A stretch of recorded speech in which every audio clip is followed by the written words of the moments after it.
Yeah, well, thanks, Heather, for that great roundup. It's it's always quite overwhelming when you see these figures, and I find it overwhelming, even though I'm hearing them every day. I still find it depressing and overwhelming. But as Heather says, you can make a difference, and outrage is what it's all about, because it is an outrageous situation. I would like to talk a little bit about how we got into this situation, what's proving hard to shift, and then a little bit about how the people that I talk to seem to think we could get out of it.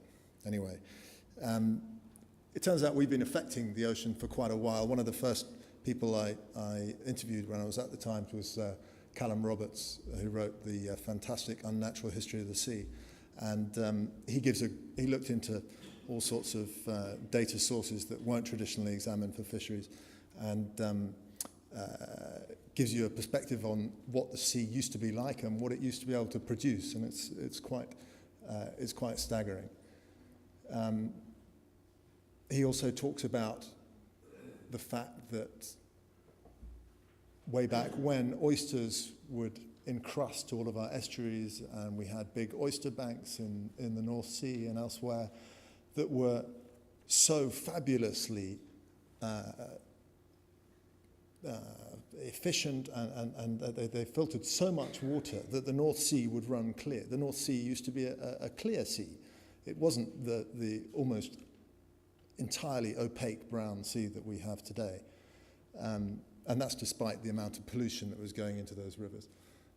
And we've dredged all these oysters up, and he also talks about the bottom trawling, which has been around for quite a long time. It's been around for sort of 600 years. But when people first put chains on the front of a beam trawler to drag the gardens of the sea, as they were once known, which you could see easily from the surface back then because the water was so clear thanks to all the oysters. When these chains were first put on at the end of the 16th century, the damage was so apparent to people, and they were so shocked by what they saw, that two of the people were beheaded for it. And these chains are now standard issue on bottom trawls, and we don't question it. In fact, governments defend people's right to put them on. It's kind of staggering. The other thing, Callum reckons that the oceans around Britain are now running at about 5% of what their previous productivity was. 5%.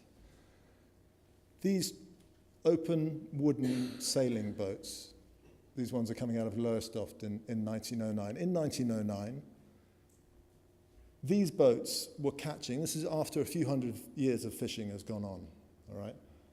These boats were catching 13 times more than our modern fleet of trawlers around the UK are able to do. 13 times more, and we're now using fish finding technology, and we've got all these fabulous technologies to allow us to find and catch fish, but we're getting 13 times less. Part of the problem is that people's expectations of what the sea can produce are being eroded over time. And there was a wonderful project at the Census of Marine Life, which Heather referred to. They did a project on historical animal populations. And a researcher in Florida examined photos of people coming back from sport fishing. So these guys were on Key West in the 50s, and they look pretty chuffed with their catch, but to us it's kind of staggering. You look at those and you think, I've never seen a fish like that big. She kept on looking through the records, and this is taken in the 80s, and the fish are quite a lot smaller. This is still the biggest catch of the day in the 80s. And then this is 2007, the best catch of the day. That's an 88% decline in the weight of those fishes. Okay, and this is what we're supposed to be content with now. The thing is that fish are not like land vertebrates. They're fabulously fecund. They reproduce like crazy. The resource that built the coastal communities around Britain and the rest of the developed world, a lot of them were built on fish. And this wasn't mining a finite resource. Okay? Fish replenish themselves. It's entirely renewable. If we got it right, we could still be mining that. But what we've done is abused the golden goose so much that it can no longer produce. The North Sea, according to some estimates, could have 5 times more cod. We could have 3 times more haddock and 4 times more whiting. We could have thriving villages, fishing ports all around the UK coast. But actually, if you go to lots of the old great English fishing ports, they're ghost towns now. Lowestoft, where those trawlers came from, it's, there's a government fisheries science lab, but it's a pretty dead place. I went up to Pittenweem actually when I was making a BBC series with Paul, and you can the scale of denial that's going on is amazing. We went out on a prawn trawler, and the captain told me that his father used to fish in the same bay, and used to catch lots of whitefish, and I said, well, and he only catches prawns now, the nephrops, and which can live in anything and live in, they're the last things to go. They're at the bottom of the food web that we've fished our way down. So I said, well, why do you think that is? Why are there no more fish? And the guy was completely serious. He said, well, they've just moved away. There's no reference to the damaging fishing methods that you're using or anything like that. And elsewhere, the blame is laid on seals, but that's got no basis in fact either. So for a problem like this to stick, it's because someone's getting rich off it, okay? And people are getting rich off fisheries, and most of the time it's the big boys. There's a few companies getting very, very rich, and then the majority are losing out. And you see this very clearly in England, where you've got a quarter of the fishing fleet, who get 96% of the fish allowance in the UK. And that quarter of the fleet are the bigger boats, and they're the guys that need a bit more investment to buy the boats. They need to catch more fish to keep those boats running, and they're big enough to employ professional lobbyists to go out and fight their corner and win them higher catches and higher allocation of the catches and bigger subsidies and so on. That's not to say that big is always bad. Big can be more efficient, and it can be done sustainably. And a good example is the Bering Sea, where the Alaskan pollock fishery is. It's well run by all accounts. It's responsive to environmental conditions, and it makes the companies involved $500 million a year. The mackerel fishery in the north of the UK was another good example. It was going very well and making a lot of money until the stock moved north into Icelandic and Faroese waters and kicked off a huge diplomatic spat, which is yet to be resolved, and in fact now endangers the stock because people are catching more than they should. The problem is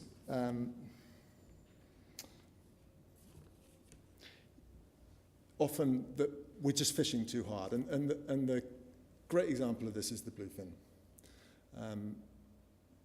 The bluefin has had a lot of attention, and rightly so. It's the most valuable fish in the sea in terms of its individuals. It's amazing the amount of money people have made off bluefin. Between 1998 and 2007, corrupt government officials and fishing companies made £2.5 billion off selling black market bluefin tuna. During that time, the stock in the Eastern Atlantic, which is where the Mediterranean bluefin comes, they go to breed, that stock halved during that time. And all this was done with taxpayer money. We're paying for that. We're paying for the privilege. These high-powered trawlers that are run by the French, Spanish, and Italians, they're bought on EU subsidy schemes. Between 2000 and 2008, we paid 35 million euros to bluefin tuna fleets while knowing that this damage was being done to the stocks. Now, thankfully, thanks to the efforts that the NGO community have been putting into this, the situation, there's a glimmer of light with bluefin at the moment. They're being discussed at the moment in Morocco, but this year, for the first year, there's been a slight upturn in the number of in the biomass of bluefin. So it may be that we've headed off the situation, and we'll see if we manage to keep their feet to the fire and not increase quotas before they're ready. The problem is that if you're making the kind of money that you can make off fishing, you don't give it up easily. And if there's any legal loophole, if there's any laxity in enforcement, it's exploited. And it's really hard to keep control on the seas. And this is one of the big messages that I feel coming out of the people I talk to, is that the freedom of the seas may be romantic, but it's got to end, because when you've got the freedom of the seas, it equates to freedom to destroy the seas when you're talking about fisheries. So the more shut down and restricted they can be, the better.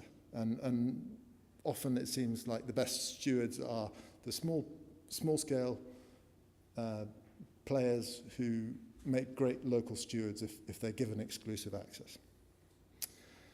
It doesn't always go down well to do that, and this is the Isle of Man. And the Isle of Man have got quite an enlightened government, and they look after their scallop grounds rather well. And as a result, they're one of the most productive scallop grounds in the UK. And in 2010, they decided, well, if we're going to keep them, we've got to stop the big Scottish trawlers that come down and rake us clean every year. So they put down a law and said, no big Scottish trawlers. And the industry was mad. All their professional lobbyists were saying, it's extremely unfair for the Isle of Man to keep all this to themselves. But I say, good on the Isle of Man. It's the only way you're going to be able to prevent this kind of, the kind of rampage. You see it, another version of the events in the Channel last month with the French, the spat between the French and the English scallop vessels. The French had put in a voluntary conservation law and a rule, and said, we don't want to fish scallops between this year and this year, this month and this month, because we want to conserve the stock. And the British weren't held to the same rules, so they went over there and started dredging, and the French got upset, and understandably so, I think. I think their methods were a bit, I wouldn't approve of that, the 40 boats surrounding these 5 English boats and hurling rocks and iron at them. But, it's passionate stuff. But that's what happens when you don't have exclusive access. That's what happens when you've got the complicated mess of historical fishing agreements that plagues the EU.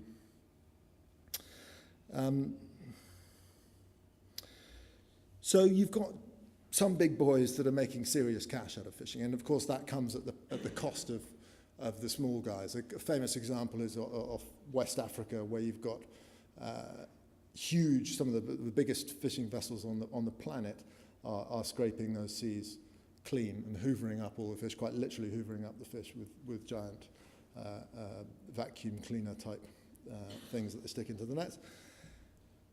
And as a result, the African fishermen are going hungry. Now, this is not the fault of the European companies, actually.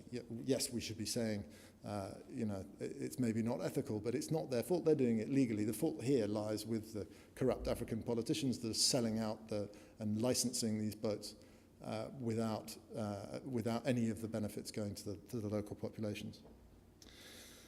And like I said, the situation for the small-scale fishermen in the UK is ridiculous. You've got 4% of the quota going to 3/4 of the fleet, and that 3/4 of the fleet is these small boats. In Hastings, where this is, some of these guys are having to make do on an allowance of being able to catch half a cod a day. That's what they're allowed, because the big guys have got all the quota. And these guys, often, they're not always the most sustainable and low impact, but often these boats are the ones that are fishing more sustainably. So we should be encouraging them. It's a travesty on lots and lots of different fronts. The other being, there's the environmental aspect. There's also the aspect that these guys are the ones creating rural employment. It's very hard to find jobs in remote coastal communities. Fisheries does it, but they're not being allowed to because they don't have the quota.